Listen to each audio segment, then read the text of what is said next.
Hand thin, dirty, and shaking, reached out of a crowd of startled faces and touched the girl's lifeless legs. The mansion's hallway went silent as if the whole world forgot how to breathe. The girl in the wheelchair blinked, her left eyelid slow like a heavy curtain, and a tiny sound slipped from her throat. Her foot twitched, just once, small as a whisper, but everyone saw it. The boy who touched her wore a torn hoodie and broken sneakers. He looked like he had slept under a bridge. A guard grabbed his arm. "Don't touch her," the guard barked, but it was too late. The girl's toes curled again like a seed waking in the dark. "Daddy," she managed, her voice thin, "did you see that?" The guard yanked the boy back. The boy didn't fight, he just stared at his own hand as if it wasn't his. And then a single sentence fell from his lips in a quiet voice that somehow reached every corner of that giant house. "I can help her. If you're seeing this right now, don't blink, because what happens next will shock you." Where are you watching from? Drop your city in the comments, and keep watching till the end, because this moment was only the beginning. Before any of that happened, the mansion lived like a museum. The marble floors shined like a frozen lake. The tall windows looked down on the city like tired eyes. Inside that house lived an 11-year-old girl named Lily Adams, and Lily was brave in the way people don't notice at first. 3 years earlier, a crash on a rainy road took the power from her legs and dimmed her sight. Now she could see shapes and light, faces if they stood close, but everything far away blurred into fog. Her wheelchair was smooth and quiet, the kind that rolled like a cloud. It made a soft click on marble that followed her from room to room like a little echo. Lily had once been a runner. Now she measured days by the hum of machines, the beep of timers for her medicine, and the sound of her own hope trying not to break. Her father, Patrick Adams, made money from buildings, numbers, and the kind of deals people whisper about. People called him a millionaire. He had a strong jaw, careful hair, and a voice that made men listen. But money doesn't argue with broken bones, and deals don't bargain with nerves that won't wake up. He had flown Lily to hospitals with white walls and glass elevators. He had paid for specialists with calm voices and long lists of tests. He had bought devices with lights that blinked green and screens that spoke in numbers. He had stacked the living room with therapy tools, bands, bars, a small treadmill that waited like a quiet promise. Every week he told Lily the same thing, steady as a drum: "We'll keep trying, one day we'll see change." He said it like building a bridge, slow, careful, certain. He said it until the words felt like bricks. Lily tried because she loved her dad and because the world inside her was louder than the silence of the house. She practiced moving her toes. She closed her eyes and pictured her legs filling with warm light. She whispered to them the way you whisper to a shy puppy, "It's okay, you can come back." Sometimes her legs tingled. Sometimes they felt like stone. Sometimes she pressed her palms together and prayed in small words anyone could understand. "God, please help me walk again, please." She didn't pray for long walks or fast runs. She prayed to stand, to feel her weight on her own bones, to take one step without help. She imagined grass under her feet and a cold pool ladder on her toes and oven-warm sand at the beach. These pictures kept her heart from sinking. Patrick tried to fill the silence with people. Mrs. Hill, the housekeeper, baked bread that made the whole kitchen smell like a hug. She cut Lily's toast into hearts and told stories about silly birds on the porch. Frank, the head of security, walked with strong steps and had eyes that caught everything. He wheeled Lily into the garden some mornings and pointed out shapes she could still see. The dark patch was the oak tree, the soft silver was the fountain. He spoke gently, which looked funny on a man so big. And there were therapists: Ms. Drew, who clapped for the smallest movement; Mr. Patel, who brought sticky stars to put on the chart when Lily finished her exercises. Everyone tried. The days still felt long.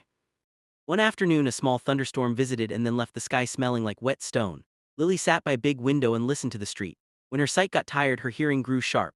She liked counting the city sounds: buses sighing, dogs arguing, faraway horns. That day she heard a new sound near the gate, a sandpaper cough and a soft cough back, like two voices answering each other. Frank's radio crackled. "We've got a kid at the gate," a guard said. "Looks rough." Frank went to look. He found a boy sitting on the curb with a backpack that had once been blue. The zipper was broken, a shoelace held it closed. The boy's hoodie was dry only in patches. He held a paper cup with both hands like he was warming them, but there was no drink inside. His eyes were clear and tired all at once. "Kid, you can't sit here," Frank said, not unkind. The boy nodded. "I know," he said, "I'm catching my breath." Frank would have sent him on, but the boy stood too slowly, like pain had glued him to the concrete. Frank wasn't made of stone. "What's your name?" he asked. "Milo," the boy said. "Milo Rivers." Frank looked at the backpack, thought of his own son when he was small, and sighed. "Come on, kitchen entrance, you get one sandwich, then you move along."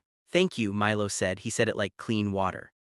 In the kitchen, Mrs. Hill made a grilled cheese and slid over an apple. She watched Milo eat. He took small bites, the careful kind that make food last. When he finished, he wiped the plate with a thumb, then stopped himself and blushed. "Sorry," he said. Mrs. Hill shook her head. "No sorry needed, you hungry, you eat." She poured him water. "Where you staying?" "Different places," he said. "Sometimes under the bridge on King Street, sometimes at the shelter if they have space." He did not say more.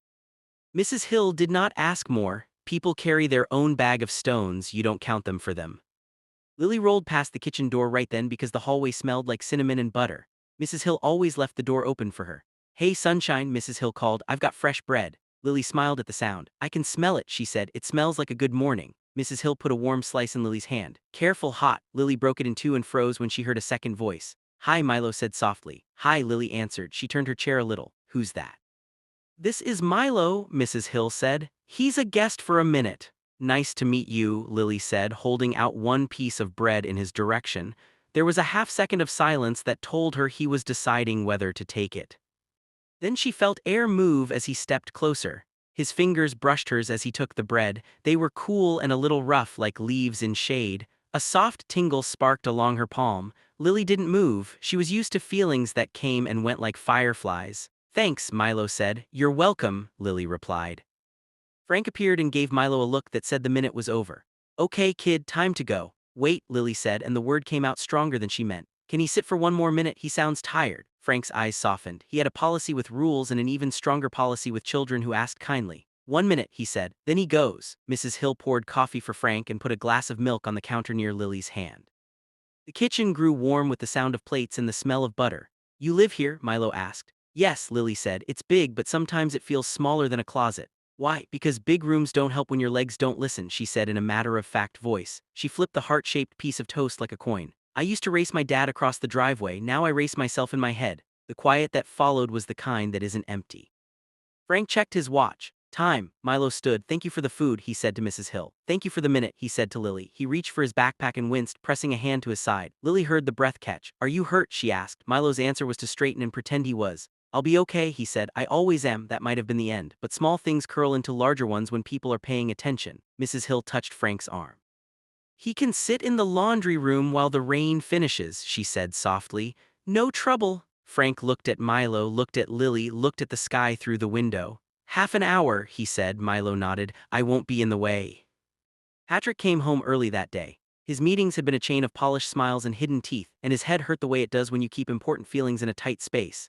He hung his coat, loosened his tie, and walked toward the kitchen because he trusted the kind of peace that smells like bread. He stopped at the door when he saw the boy. Guards didn't let strangers sit inside these walls. Patrick's eyes flicked to Frank, who gave a small nod that said, "I'm watching him." "Hello," Patrick said carefully. Milo stood up. "Sir," he said. Patrick's gaze slid to Lily, who smiled at the sound of his shoes. "Hi, Dad," she said. "Don't be mad, he was cold." Patrick's face changed the way faces do when love walks into the room. The strong jaw softened, the careful hair didn't matter. He squeezed Lily's shoulder. "If you say he's okay for now, he's okay for now," Patrick said. He turned to Milo. "I'm Patrick." "Milo," the boy said. "Thank you for letting me sit out the rain." "Rain ends," Patrick said. "That's its best feature." He tried a smile. Milo tried one back. 3 days later, Milo was back. He didn't ask for food. He stood outside the gate and watched the fountain like it was a movie you can see for free. Frank saw him on the camera and went out. "Back again," Frank said, not unkind. "You can look, but you can't linger." "I know," Milo said. He rubbed his wrist. The skin there was red and raw. "I was just thinking." "About what?" "About the girl Lily." "What about her?" Milo swallowed. "I think I could help." Frank did not laugh. He also did not believe. "Help how?" Milo rubbed his wrist again. "Sometimes when I touch people, things change." Frank's brows did a slow climb. "Kid, the world doesn't work like that." "I know," Milo said, eyes on the fountain, "but sometimes it does." Frank should have sent him away. Instead, he walked him around the side path and knocked on the kitchen door because the way the boy said sometimes made something old inside Frank sit up and listen.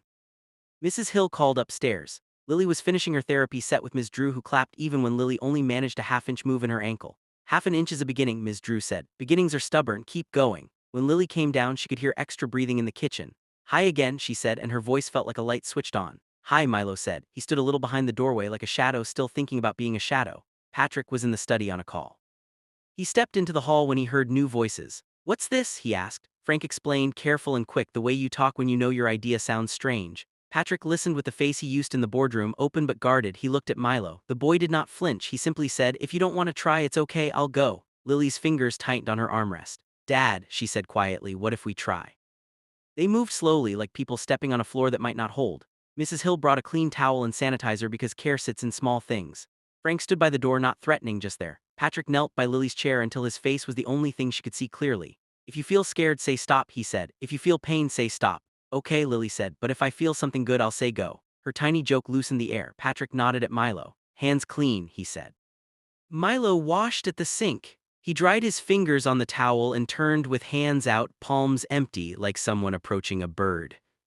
First touch was not the one from the hallway. This one was quieter. He laid his right hand on Lily's left shin above the ankle. His skin was cool and steady. Lily closed her eyes. She wanted to hear the inside of her body. At first there was only the hum of the refrigerator and faraway traffic and the soft drip of the coffee maker.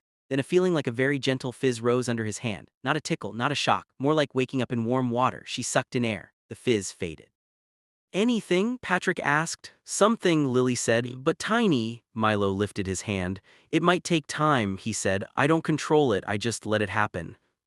Patrick's phone buzzed in his pocket. Deals do not wait. He ignored it. "Try again," he said. Milo's gaze flicked to Frank, got a small nod, then returned to Lily's legs. He placed his palm a little lower, gently like a page turning. This time the feeling came quicker and spread further, a soft line of warmth moving toward Lily's toes like sun sliding down a wall. Her breath shook. "Dad," she whispered. "I feel it." Tears gathered without her asking. "I feel my foot." Patrick's mouth opened.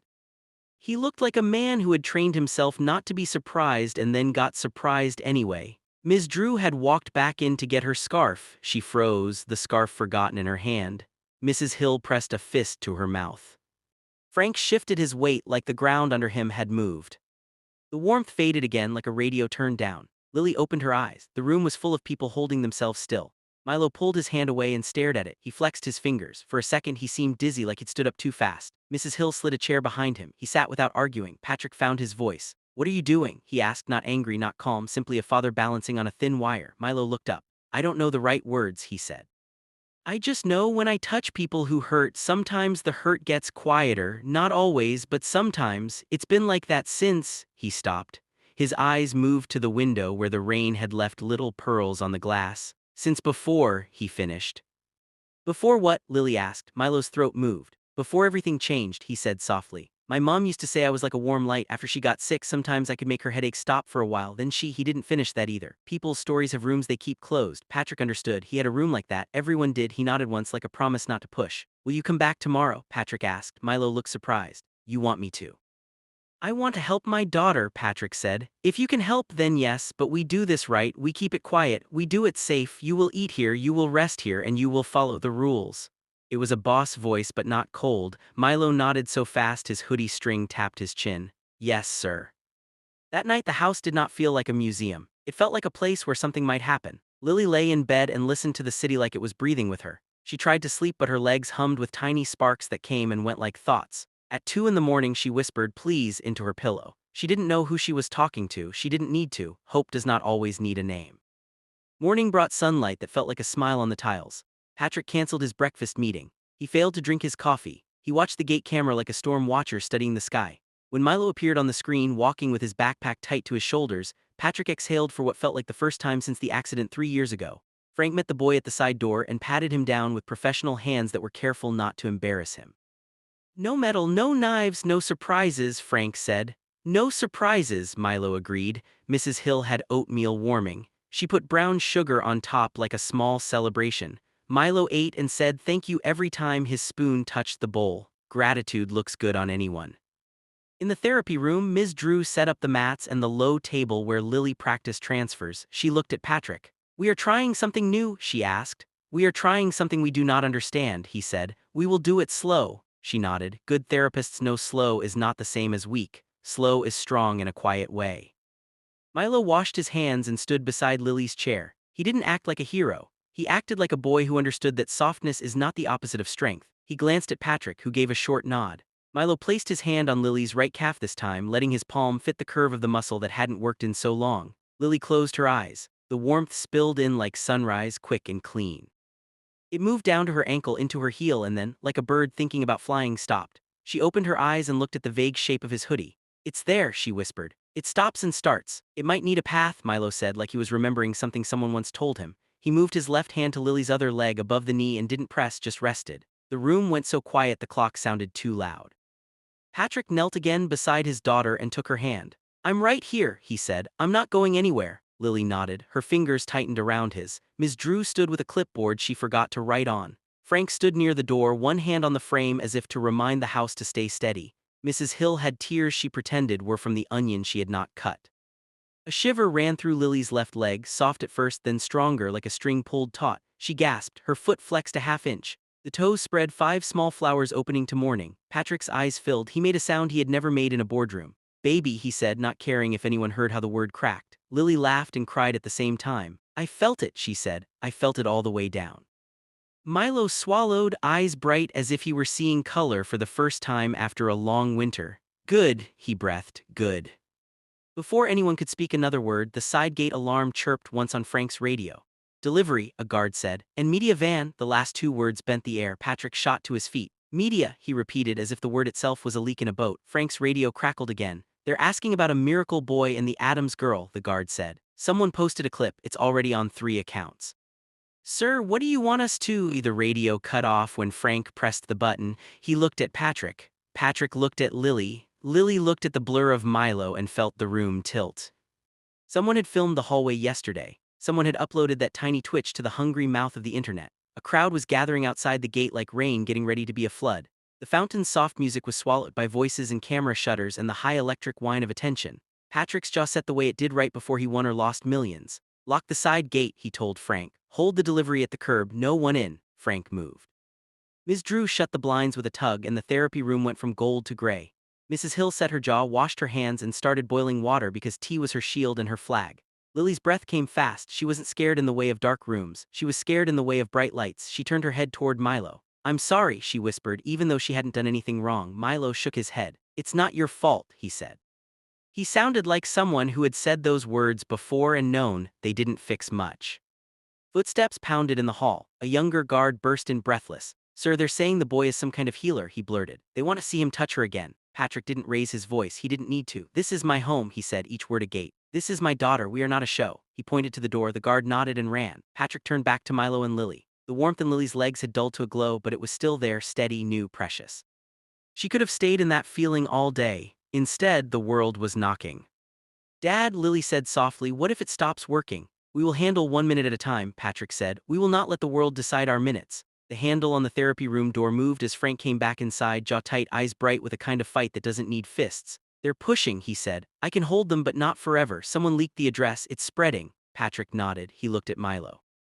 The boy looked small and steady at the same time, like a candle that doesn't know it's lighting a church.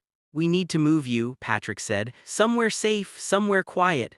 I can go, Milo said. I don't want trouble. You are not the trouble, Patrick said. The trouble is the noise. Lily reached out her hand. Milo, she said, before you go, can you try one more time? It was barely more than a breath. The house held still, even the clock waited. Patrick should have said no. He should have said later after we stopped the flood, but he looked at his daughter's face and the tiny brave fire in her eyes. He nodded once. One more, he said, then we move. Milo stood, wiped his palms on his hoodie and stepped closer. He placed one hand on Lily's right calf and without thinking set the other lightly on her left foot, his thumb near her big toe. The warmth didn't arrive like before. It rushed like wind through an open door. Lily sucked in a breath and clutched her father's fingers. The glow turned into a bright humming that wrapped both legs, quick and sure, like a river under ice finally finding a crack. From the front gate, a voice shouted. Cameras clicked. Someone rang the bell 3 times in a row, wild and sharp. Frank moved toward the hall, hand to his radio, ready to be a wall. Mrs. Hill set 2 cups on the counter with hands that didn't shake. Ms. Drew forgot she was holding the blind's cord. Patrick's eyes were locked on Lily's feet, afraid to look away like a person afraid to scare a deer. Lily's toes trembled. Her right foot tilted inward, the tiniest arc like a bow beginning its first note. Her breath broke into a laugh that sounded like a sob. Dad, she whispered, I can feel my toes. Outside, voices rose. Inside, the river ran. And then, just as the bell rang again and a camera flash sneaked through the crack under the door, Lily's left foot jerked. Not a twitch, a clear, small movement. The room gasped as one body. Milo's eyes flew wide. He started to lift his hand as if to steady the air, and his knees gave out. He crumpled, quiet and sudden like a string cut. Lily cried out. Patrick lunged. Frank spun back from the hall. Mrs. Hill's teacup hit the counter with a hard sound. Ms. Drew dropped the blind cord and rushed forward, hands open. Milo lay on the mat, eyes closed, his chest moving too fast, his palms pale. Lily's legs still buzzed with new light, warm and alive in a way they hadn't been in 3 years, and the boy who had woken them was now still a stone at her feet. Patrick reached for his phone with a shaking hand, not sure whether to call a doctor, the police, or a priest. Lily reached for Milo's sleeve with fingers that could suddenly feel the cool of his hoodie. Outside, the crowd roared. Inside, time held its breath. Should they call an ambulance and risk the cameras, or move him to the hidden room behind the study and hope the world didn't see? And what would happen to Lily's new warmth if they pulled him away before he opened his eyes? The room froze as Milo's body hit the mat. His thin frame didn't make a sound, but the silence that followed screamed louder than any alarm. Patrick dropped to his knees beside him, his breath uneven, his mind racing faster than his heart. Lily's hands trembled as she leaned forward in her wheelchair, tears streaking down her cheeks, her legs still buzzing with warmth she hadn't felt in years. "Daddy, help him," she cried, her small voice cracking. Patrick pressed his fingers to Milo's neck. There was a pulse, faint but steady. "He's alive," Patrick whispered almost to himself. "He's alive." Mrs. Hill was already grabbing a towel, her lips muttering a prayer under her breath. "Lord, please, not this child, not now." Frank closed the blinds completely, shutting out the flashing lights from outside, and locked the door with a heavy click. Ms. Drew, usually calm, had both hands over her mouth, eyes wide as if watching something sacred and terrifying unfold all at once. Lily's voice shook again. "He saved me, Daddy, he helped me." Patrick's throat tightened. He looked at his daughter, at the small movement in her legs that still amazed him, and then at the boy lying motionless on the floor. He couldn't understand it, none of it, but he knew one thing with a father's certainty: this boy was not leaving their sight again. Frank carried Milo to the guest room near the back of the mansion, where light from the small window fell gently on the pale curtains. They laid him on the bed, his head resting on a soft pillow, his skin damp with sweat. Patrick stood beside the bed, gripping the headboard with both hands as if trying to keep the world from tilting. "We need a doctor," Ms. Drew said firmly, already reaching for her phone. "No," Patrick said sharply. "No hospitals, not yet, we can't risk the cameras." "But sir, no one outside this house can know what happened until I say so." His tone was final, the kind that left no room for argument. Ms. Drew lowered her phone slowly. "Then what do we do?" she asked. Patrick looked down at Milo's still face. "We wait," he said, "and we pray." Mrs. Hill placed a damp cloth on the boy's forehead and whispered, "He's burning up." His chest rose and fell fast, like someone fighting invisible waves. Lily had rolled into the doorway, her blanket still around her shoulders. "Can I sit with him?" she asked quietly. Patrick hesitated, then nodded. "For a little while." She wheeled closer and stopped at the side of the bed. She reached out and took Milo's hand gently. It was cold but not lifeless. "Please wake up," she said softly. "You're the reason I can feel again." The boy didn't stir, but for a moment Patrick thought he saw the corner of Milo's mouth twitch, as if somewhere far away the boy had heard her. Outside, the sound of voices grew louder. Frank checked the security monitors, reporters with microphones, neighbors with phones, curious strangers pressing against the gate. "They won't leave, sir," Frank said. "They want proof." Patrick's face hardened.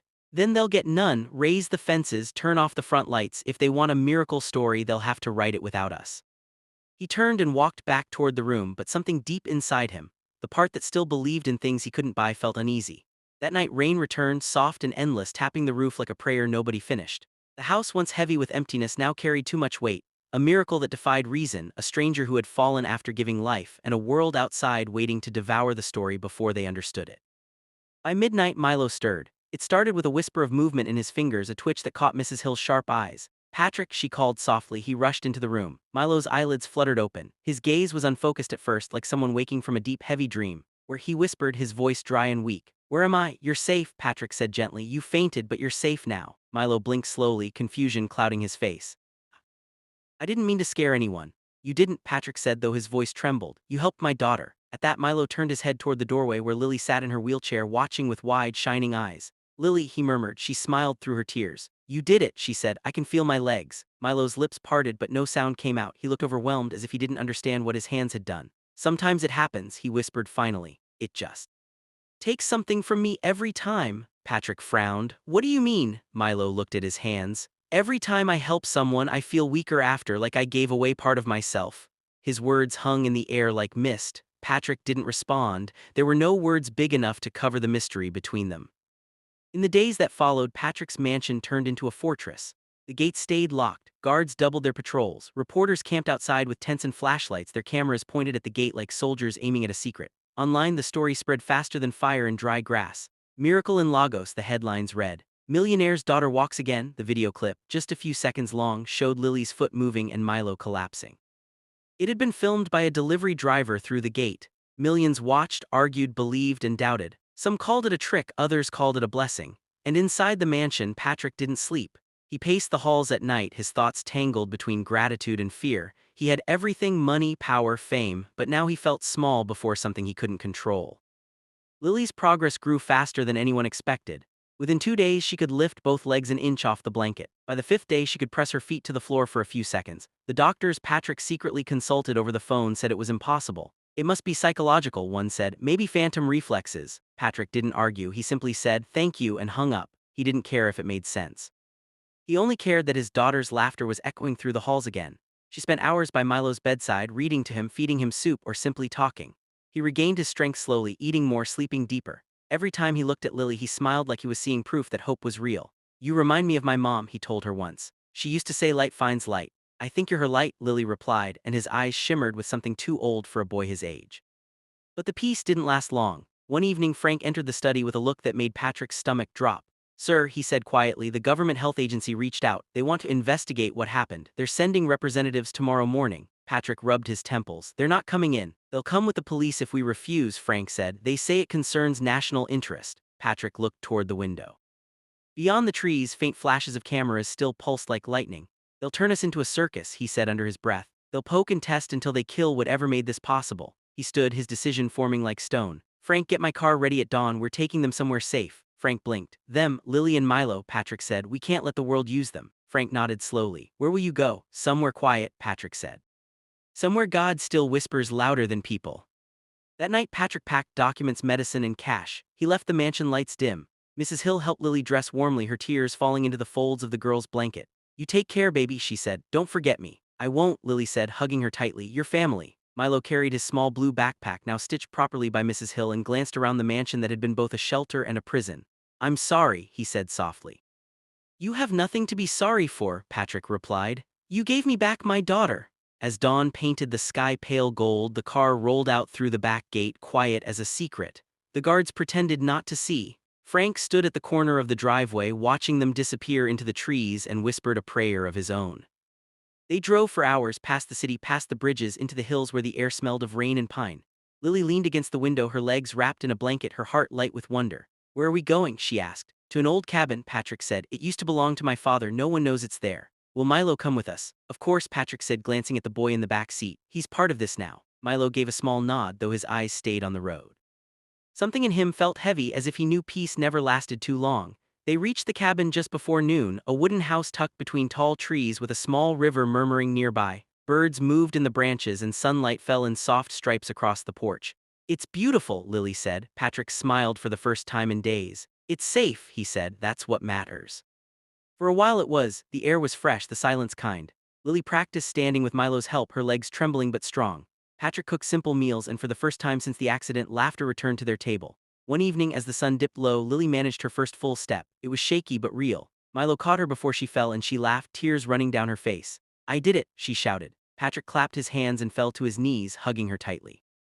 "You did," he whispered. "You really did." That night they celebrated with roasted corn by the fire. Milo watched the flames and said quietly, "I don't know how long I can keep doing this." Patrick looked at him. "What do you mean?" "Every time I help," Milo said, "I feel a part of me fade. I don't think I'm meant to use it too often." Patrick frowned. "Are you saying it's hurting you?" Milo nodded. "Maybe not hurting, just taking, like it trades pieces of me for pieces of others."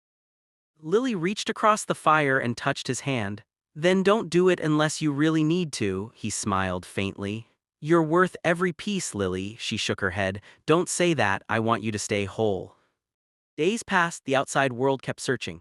News vans roamed nearby towns, the government issued statements demanding medical transparency. But the cabin remained hidden until one cloudy evening when a knock echoed on the door. Frank stood outside, his face lined with exhaustion. "They found the mansion empty," he said quickly. "They'll track you soon, they've been using helicopters." Patrick felt his heart sink. "We'll move again," he said. Frank handed him an envelope. "Take this.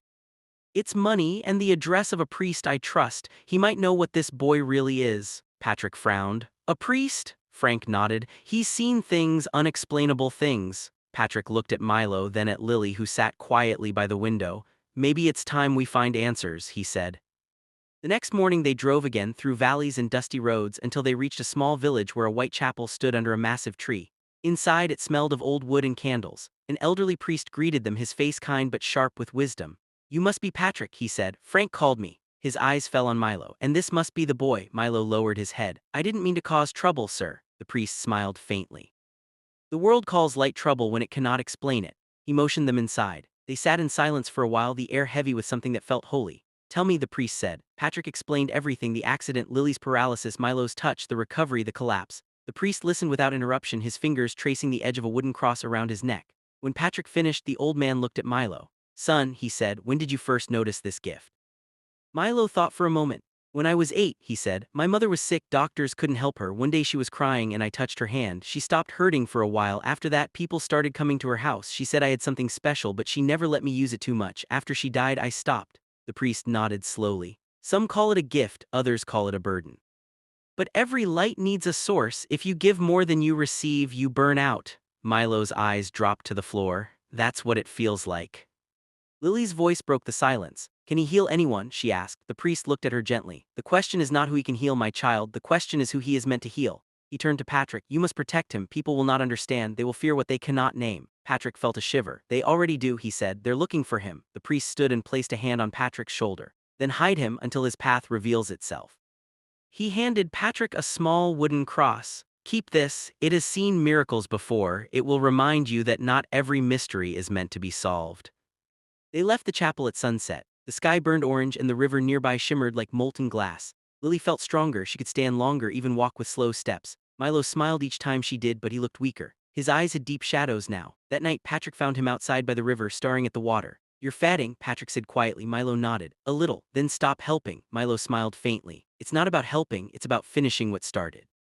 I think I was sent for her. Sent? Patrick repeated. By who? Milo looked up at the sky, his eyes reflecting the stars. By whoever listens when no one else does.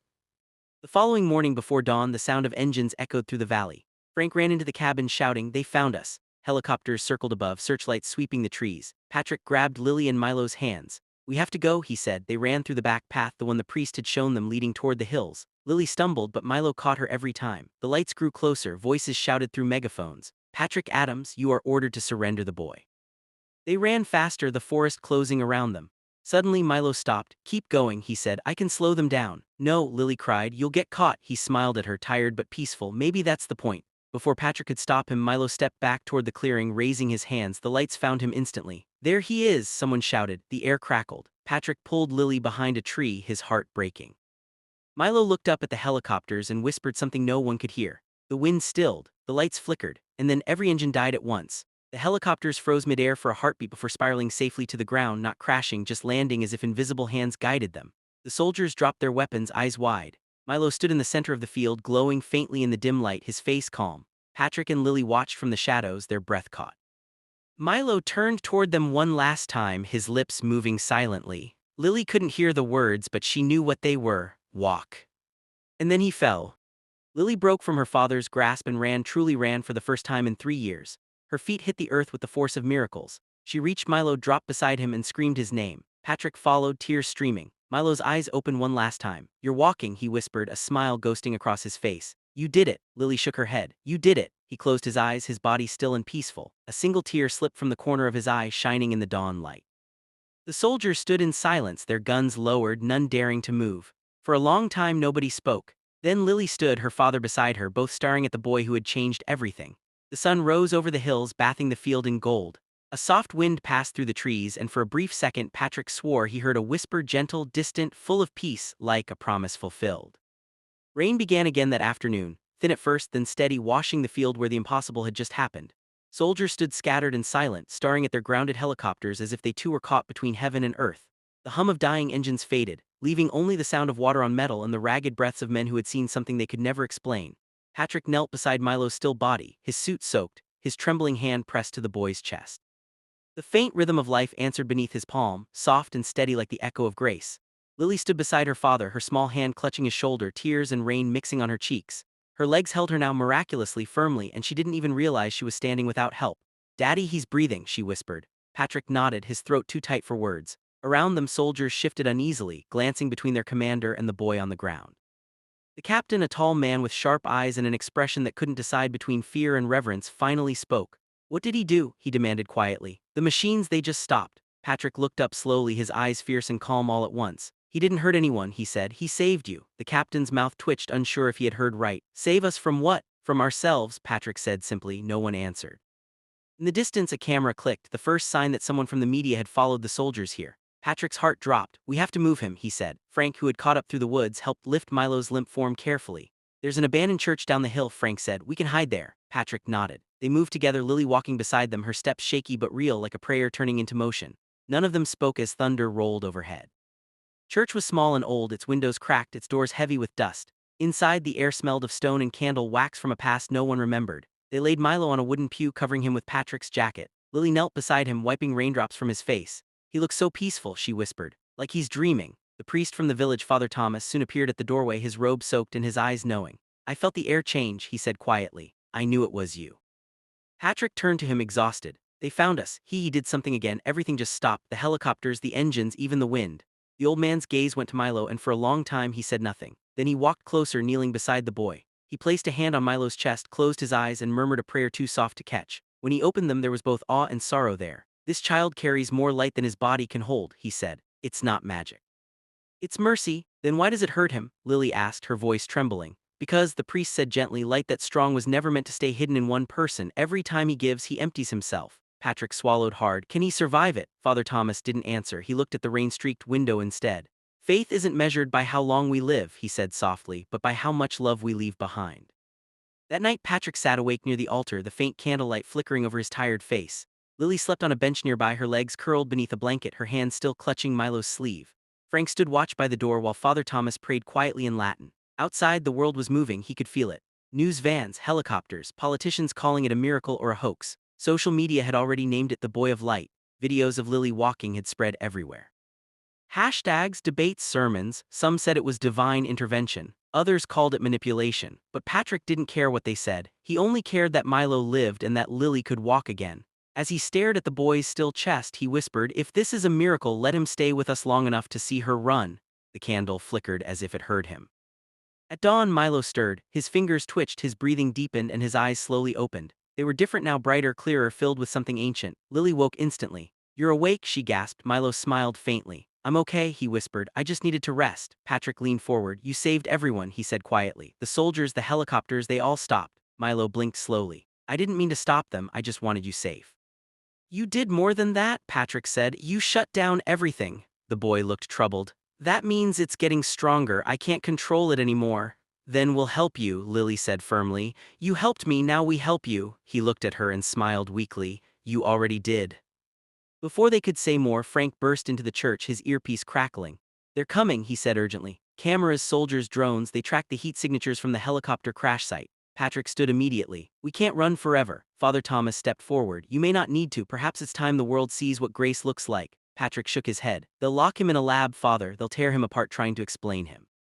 Then we must show them something they can't measure, the priest said calmly. He turned to Milo. Are you ready to show them the truth? Milo hesitated. What if it hurts people again? Then guide the light, Father Thomas said. Don't unleash it. Milo took a shaky breath. I'll try.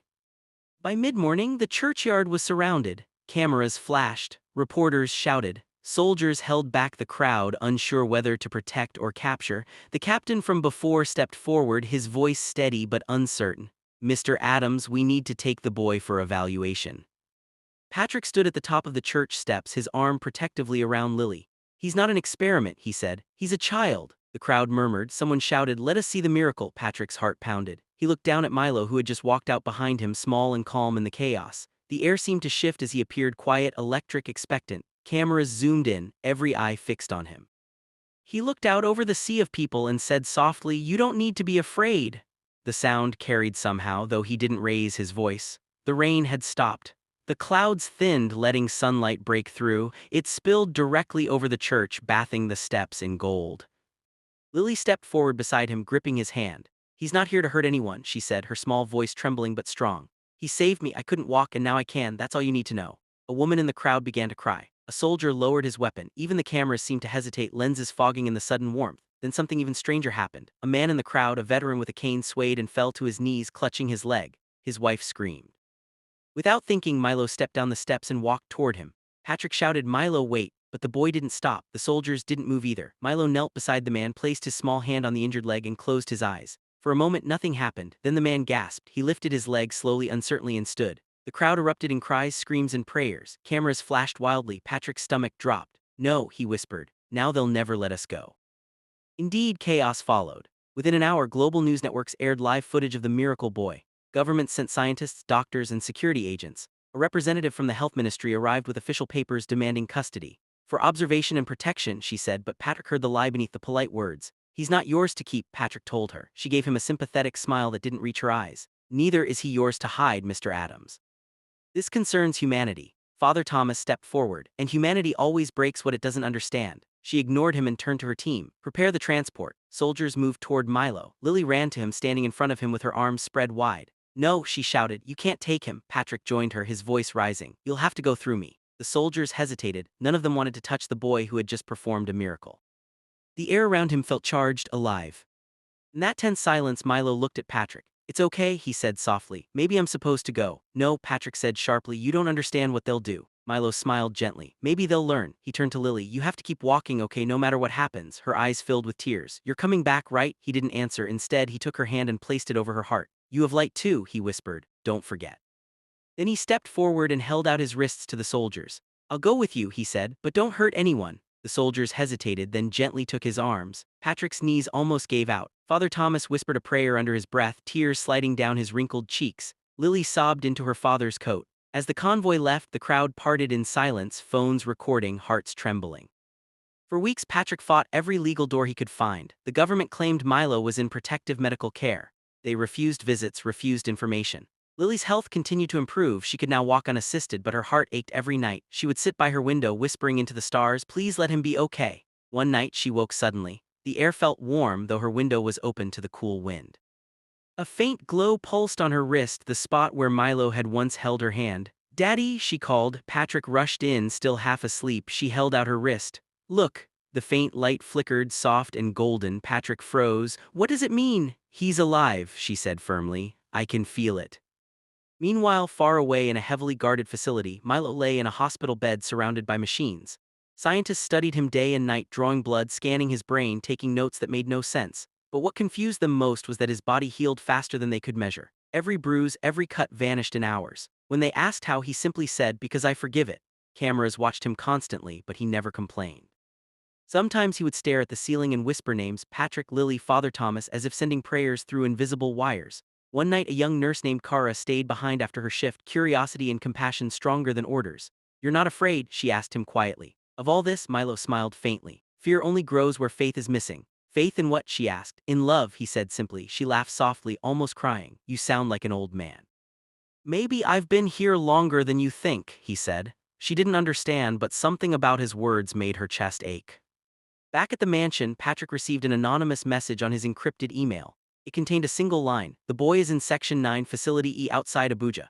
Attached was a blurred photo of Milo sitting on a hospital bed, smiling faintly at the nurse. Patrick printed it and showed Lily. We're getting him out, he said. Frank rejoined them, having left his job after the media storm. I know a back route, he said, but it's risky. Then it's perfect, Patrick said. They planned for days, moving carefully. Father Thomas helped arrange safe passage through church contacts. Mrs. Hill prepared food and whispered blessings into every loaf of bread. When the night came, they drove quietly, headlights off until they reached the outskirts of the facility. Soldiers patrolled the fences, drones hovered above, and bright lights swept the grounds. Patrick's heart pounded as Frank whispered, now. They slipped through the shadows toward the rear gate. Lily moved silently beside her father, her strength steady and sure.